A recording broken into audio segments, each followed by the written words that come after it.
બાબરમાં પક્ષી બચાવ અભિયાન ઉત્તરાયણ નિમિત્તે નાગરાજ મોલની અનોખી પહેલ, સાંસદ ગેનીબેન ઠાકોરનો સહયોગ।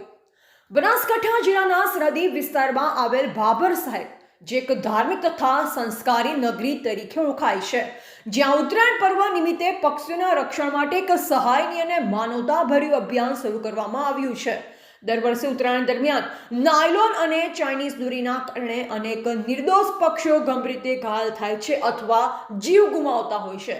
ત્યારે આ ગંભીર સમસ્યાને ધ્યાનમાં રાખી બાબરના નાગરાજ મોલના માલિક દ્વારા પક્ષી બચાવ અભિયાનની શરૂઆત કરવામાં આવી છે, જેને લઈ શહેરના લોકો દ્વારા વિશાળ સમર્થન મળી રહ્યું છે। આ અભિયાન અંતર્ગત નાગરાજ મોલ બાબર દ્વારા જાહેર કરવામાં આવ્યું છે કે ઉત્તરાયણ બાદ તારીખ 17/1/2026 સુધી જે કોઈ નાગરિક વેસ્ટ દોરીના ગૂંચળા એકત્ર કરી લાવશે તેને પ્રતિ કિલો દોરીના ₹200 ચૂકવવામાં આવશે। આ પહેલનો મુખ્ય હેતુ લોકોમાં જાગૃતિ ફેલાવવાનો, ખતરનાક દોરીનો ફરીથી ઉપયોગ થતો અટકાવવાનો અને પર્યાવરણ તેમજ પક્ષીઓના જીવનને સુરક્ષિત કરવાનો છે। નાગરાજ મોલના સંચાલકોએ જણાવ્યું કે આ અભિયાન માત્ર આર્થિક પ્રોત્સાહન પૂરતું જ નથી, પરંતુ સમાજમાં પર્યાવરણ પ્રત્યેની જવાબદારી અને સંવેદનશીલતા વિકસાવવાનો પ્રયાસ છે। લોકો વેસ્ટ દોરી રસ્તા પર ન ફેંકે અને તેને એકત્ર કરી સુરક્ષિત રીતે નાગરાજ મોલને સોંપે તે માટે ખાસ આયોજન કરવામાં આવ્યું છે। આ અભિયાનને વધુ અસરકારક બનાવવા માટે બાબર શહેરમાં ગલીએ શેરીઓમાં, સોસાયટીઓમાં, મોહલ્લામાં વાહન ફેરવી લાઉડસ્પીકર દ્વારા જાહેર જનતાને અપીલ કરવામાં આવી છે। લાઉડસ્પીકર મારફતે નાગરિકોને અપીલ કરવામાં આવે છે કે તેઓ ઉત્તરાયણ બાદ વધેલી દોરી એકત્ર કરીને પક્ષીઓના રક્ષણમાં ભાગીદાર બને। નાગરાજ મોલની પૂરી ટીમ શહેરના વિવિધ વિસ્તારોમાં ફરી વેસ્ટ દોરી એકત્ર કરવાની કામગીરી કરી રહી છે। ખાસ વાત એ છે કે આ પક્ષી બચાવ અભિયાનમાં બનાસકાંઠા લોકસભાના માનનીય સાંસદ શ્રીમતી ગેનીબેન ઠાકોર પણ જોડાયેલા છે।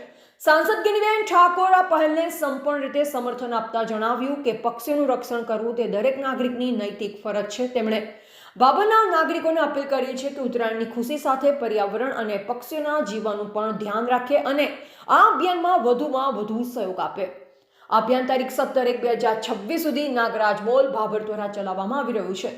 આ સમયગાળા દરમિયાન લોકો સરળતાથી વેસ્ટ દોરીના ગૂંચળા સોંપી શકશે અને પ્રતિ કિલો ₹200નો લાભ લઈ શકશે। બાબરના સમાજ સેવકો, વેપારીઓ, યુવાનો અને મહિલાઓ અભિયાનમાં ઉત્સાહપૂર્વક જોડાઈ રહ્યા છે, જે બાબરની સંવેદનશીલતા અને સામાજિક જવાબદારીને દર્શાવે છે।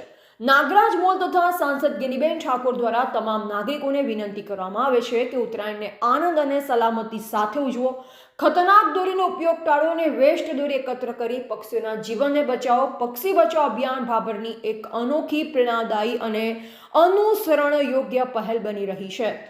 અહેવાલ ગોપાલ કે પૂજારા, બાબર વાવ થરાદ। નાગરાજ મોલે એક પક્ષી બચાવ અભિયાન શરૂ કર્યું છે જે ઉત્તરાયણ નિમિત્તે। તો એની અંદર હું પહેલાં તો શ્રીનાથ 2 સોસાયટીનો હું ખૂબ આભાર માનીશ કે જે અમે વાત મૂકી હતી કે દોરી રીતના ગુંજળા છે એ અમે ₹200 કિલો ખરીદશું, અને શ્રીનાથ 2 સોસાયટીના બધા મેમ્બરો, રહીશોએ ભેગા થઈને દોરી 8 થી 10 કિલો જેવી ભેગી કરી છે, અને એમનો પણ એક જ ઉદ્દેશ હતો કે આ દોરી આપણે ભેગા કરીને ઉત્તરાયણના લાડુ બનાવશું, અને એ ઉદ્દેશથી અમને પણ ભેગી કરી હતી। એટલે હું શ્રીનાથ 2ના રહીશોને ખૂબ આભાર માનું છું નાગરાજ મોલ તરફથી। મારું નામ ચૌધરી મુકેશભાઈ, શ્રીનાથનગર ભાગ 2માં રહું છું। અહીંયા આગળ અમને ગઈકાલે અમારા સોસાયટીના મેમ્બર જ છે આંબાભાઈ માળી, નાગરાજ મોલમાંથી, એમણે અમને એક પ્રોત્સાહિત કાર્ય કરવા માટે આમંત્રણ આપ્યું કે તમે આ દોરી છે, ગૂંચળા છે એ ભેગા કરો, તો અમે એને નષ્ટ કરવાના હેતુથી ખરીદીશું કે જેથી એક સેવાના કાર્ય તરીકે કે પક્ષીઓ એમાં ગૂંચવાય નહીં, એટલા માટે માત્ર સેવાના કાર્યથી અમને આ કાર્ય માટે આબાભાઈએ પ્રોત્સાહિત કર્યા। ત્યારબાદ અમારે સોસાયટીમાંથી નવીનભાઈ પટેલ છે, અલ્પેશભાઈ પટેલ છે, અરવિંદભાઈ પટેલ, નવીનભાઈ, બધા મિત્રોએ સાથે મળી અમારું જે વોલીબોલ ગ્રુપ છે શ્રીનાથનગર ભાગ 2નું, બધા મિત્રો સાથે મળી અને આ દોરી 8 થી 10 કિલો જેટલી ભેગી કરી છે।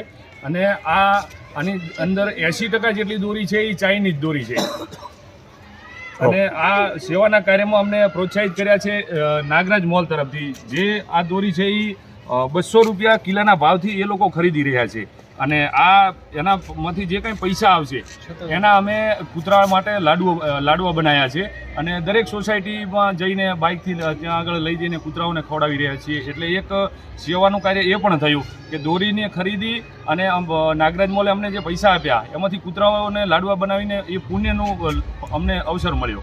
ઓકે।